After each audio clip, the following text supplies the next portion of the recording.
Hello everyone. Hashtag ease कोरोनाफोबिया को आज मैं लाइव ले रही हूँ। मोस्टली मैं फेसबुक पे रिटन पोस्ट डालती हूँ स्टैटिस्टिक्स को लेके, बट लाइव इसलिए ले रही हूँ क्योंकि काफ़ी लोग क्वेश्चंस करते हैं कि ये आंकड़े आप कहाँ से लाती हैं। तो मैं बताना चाहती हूँ कि किस तरीके से केस फैटेलिटी रेट कैलकुलेट करते हैं, कैसे केस रिकवरी रेट कैलकुलेट करते हैं और इन्फेक्शन फैटेलिटी रेट कैसे कैलकुलेट करते हैं। Infection fatality rate case fatality rate से कैसे अलग होती है। तो सबसे पहले तो मैं यहाँ ये बता देना चाहती हूँ, ना तो कल और ना ही आज कोरोना का एक भी केस आया है। अब आप कहेंगे ये कैसे, क्योंकि न्यूज़ में तो दिखा रहे हैं कल भी केस और आज के लिए भी कल आपको दिखाएंगे कि जो है 58,000 केसेस आए हैं। तो लेकिन मैं कह रही हूँ कि ना कल कोई केस आया है और ना ही आज कोई केस आया है, क्योंकि न्यूज़ में सही तरीके से आंकड़े आपको दिखाते नहीं हैं। कैसे आंकड़े पढ़ने चाहिए वो आपको दिखाया नहीं जाता है। तो this is what I am going to show you कि ना कल कोई केस आया है और ना ही आज कोई केस आया है। मैंने covid19india.org साइट खोली है and I am just going to show you. मैं पहले आज का आंकड़ा आपको दिखाऊंगी। तो आप यहाँ देख सकते हैं कंफर्म केसेस आज की डेट में 54,268, लेकिन ये कंफर्म केसेस हैं। हमें देखना है ये नहीं, हमें देखना है एक्टिव केसेस, मतलब आज की डेट में कितनी बढ़ोतरी हुई। आज कोई बढ़ोतरी नहीं हुई है, आज कमी हुई है 4,740। और आप देख सकते हैं रिकवरी का आंकड़ा आप देख सकते हैं ज़्यादा है आज कंफर्म केसेस जितने आए हैं उससे। तो इसलिए रिकवरी प्लस डेथ्स मिलाकर ये एक्टिव केसेस आज कम हुए हैं। और आप देख सकते हैं कि जो WHO के चीफ का कहना है कि पैंडेमिक वर्स से वर्स होती जा रही है। क्या पैंडेमिक वर्स से वर्स हो रही है? नहीं। रिकवरी का ग्राफ देखिए आप, ये स्टीप राइज कर रहा है। और जबकि आप देख सकते हैं कि ये जो एक्टिव पेशेंट्स का ग्राफ है दैट इज स्टेबल, और जो डेथ्स का ग्राफ है आप ये भी देखिए, दिस इज़ टू स्टेबल। और अब मैं आपको कल दिखाती हूँ, कल भी कोई बढ़ोतरी नहीं हुई है। ये देखिए आप 16 अगस्त को भी आप देखें तो 278 केसेस कम हुए हैं। और आप देख लीजिए रिकवरी जो है 16 अगस्त को 57,404, और जो कंफर्म केसेस थे 16 अगस्त को that was, wait a while,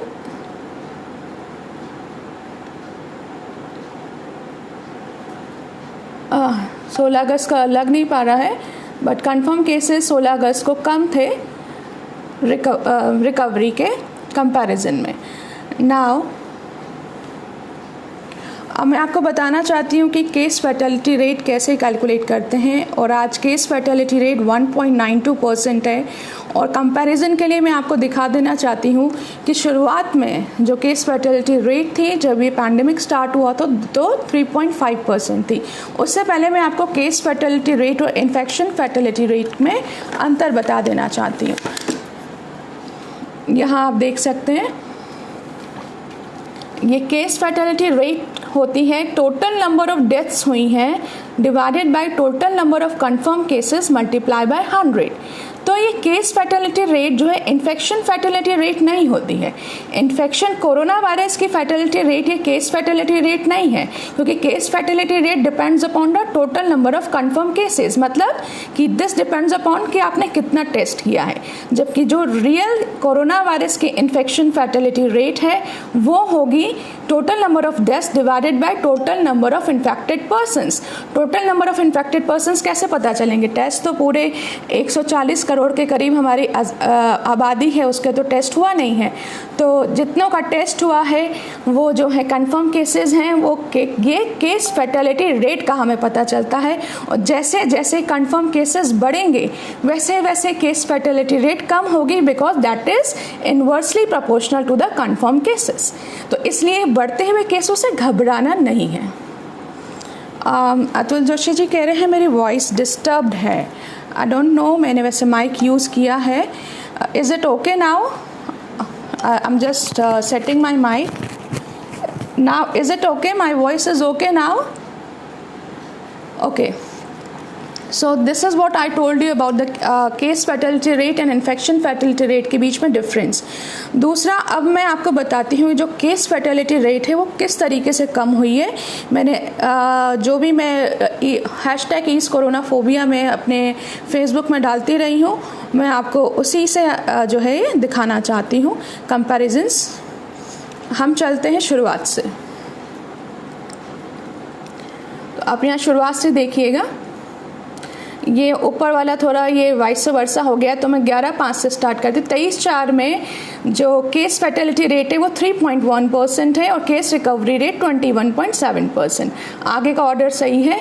11 मई को आप देख सकते हैं कि केस रिकवरी रेट 31.8% था और केस फैटलिटी रेट 3.2% थी।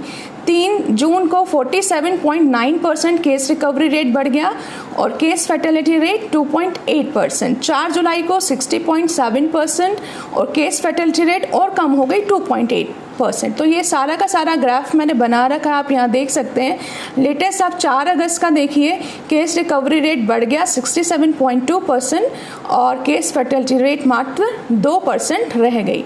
अब मैं आपको दिखाती हूँ फिलहाल इन हफ्तों का। 25 जुलाई को आप देख सकते हैं 64%, 2.31% हमने और 30 जुलाई को 64.8% recovery rate, 2.18% case fatality rate. और आप आ जाइए 4 अगस्त को 67.2% केस रिकवरी रेट और 2% जो है केस फैटलिटी रेट।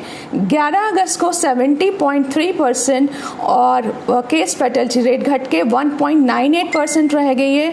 और मैं और बता दूं आज केस फैटलिटी रेट कितनी है। आज केस फैटलिटी रेट 1.92% है और केस रिकवरी रेट जो 11 अगस्त को 70.3% थी आज 73% है। तो आप खुद ही देखिए इस हफ्ते में केस रिकवरी रेट हर 2-2 दिन में 1-1 पॉइंट बढ़ रही है और केस फैटलिटी रेट घट रही है। तो जैसे जैसे केसेस का नंबर बढ़ेगा वैसे वैसे केस फैटलिटी रेट कम होगी। और ये केसेस की फैटलिटी रेट है, मतलब जितने केसेस आ रहे हैं उसमें से कितने लोग मर रहे हैं और कितने लोग रिकवर हो रहे हैं। ये इन्फेक्शन की फैटलिटी रेट नहीं है। इन्फेक्शन की फैटलिटी रेट तभी पता चलेगी जब पूरी जनता का टेस्ट हो जाएगा और ना जाने कितने लोग इन्फेक्टेड हैं। तभी आपने देखा होगा कि 2 सीरोलॉजिकल सर्वेस करे जा चुके हैं जिसमें एंटीबॉडी टेस्ट से पता चलता है कि कितने लोग एक्सपोज हुए थे, उनका टेस्ट नहीं हुआ लेकिन एसिम्प्टोमेटिक रह गए बट उसमें एंटीबॉडीज बनी थी। तो उसके हिसाब से जो कि इन्फेक्शन फैटलिटी रेट आया है वो 0.08% है और जबकि इन्फ्लुएंजा का इन्फेक्शन फैटलिटी रेट 0.1% है। इसका इन्फेक्शन फैटलिटी रेट कोविड का इन्फ्लुएंजा से कहीं कम है। तो आप बताइए जो WHO के द्वारा बार बार डराया जाता है, क्या वो डर सही है? क्या वैक्सीन इतनी ज़रूरी है? क्या लॉकडाउन इतना ज़रूरी है? No.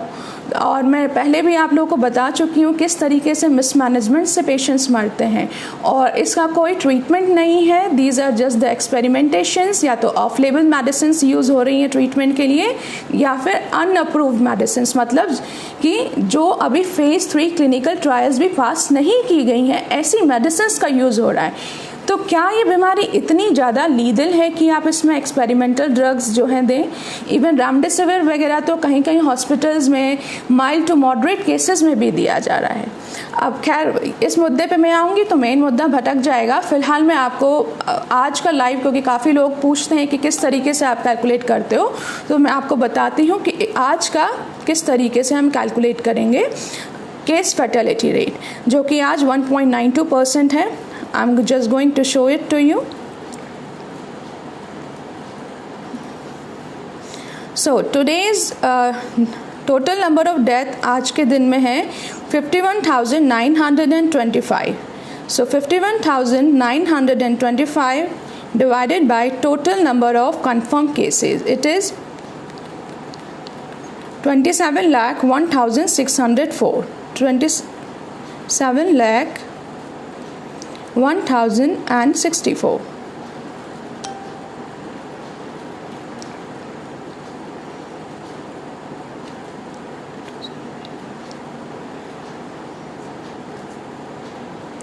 You just need to have a little bit patience.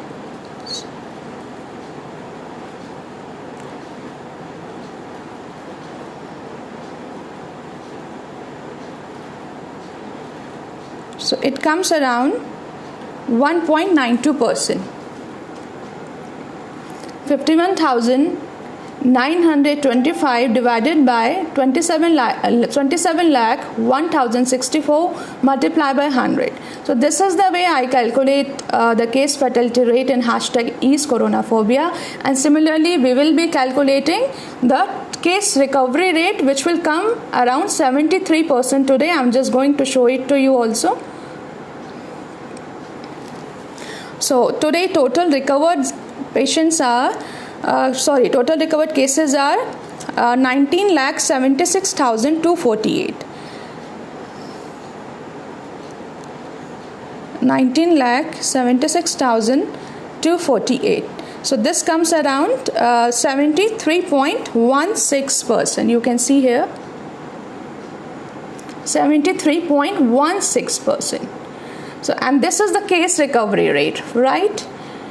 And अगर अब हमें इन्फेक्शन फैटिलिटी रेट निकालनी हो तो वो कैसे निकाली जाएगी इस वक्त, क्योंकि सबका टेस्ट हुआ नहीं है, बट हम एक्स्ट्रापोलेट कर सकते हैं. एक्स्ट्रापोलेट करके what we can do is कि हम rate of incidence of confirmed cases निकाल सकते हैं. मतलब अभी जितने टेस्ट हुए हैं उस टेस्ट में से हम जो है डिवाइड कर सकते हैं, हम कंफर्म केसेस कितने आ रहे हैं प्रत्येक टेस्ट में, हम ये निकाल सकते हैं 100 टेस्ट में कितने आ रहे हैं, फिर उसको total number of the population से मल्टीप्लाई करके हम निकाल सकते हैं कि आपका इन्फेक्शन फैटिलिटी रेट कितना है. और वो मैंने लेटेस्ट कैलकुलेट किया था, वो 0.03% आ रहा था फिलहाल इंडिया में.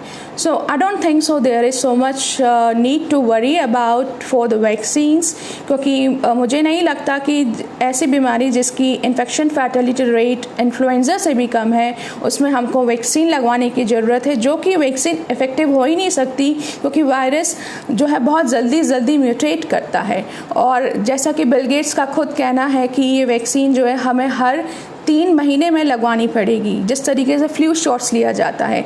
तो ऐसी बीमारी जिसका कि इलाज आयुर्वेद में पूर्णतः संभव है, आपको मैं गारंटी देती हूँ हाइपोक्सिया की कंडीशंस भी इसकी वजह से नहीं आएंगी अगर आपने इनिशियली आयुर्वेदा लिया है शुरुआत से, because there are many pre clinical trials done of various herbs indicated in Bhav Prakash Nighantu, which is the Indian pharmacopoeia, which actually ameliorates the hypoxia. So this is what all I want to convey here, because many of the people were asking me how do you calculate these case fatality rate and case recovery rate. It is very simple. So जब भी आप news देखें तो ये ध्यान रखें कि ये न्यूज़ आपको सही तरीके से नहीं बताता है कैसे आंकड़े पढ़ने हैं, वो सिर्फ एक भय का माहौल क्रिएट करता है. So thank you so much.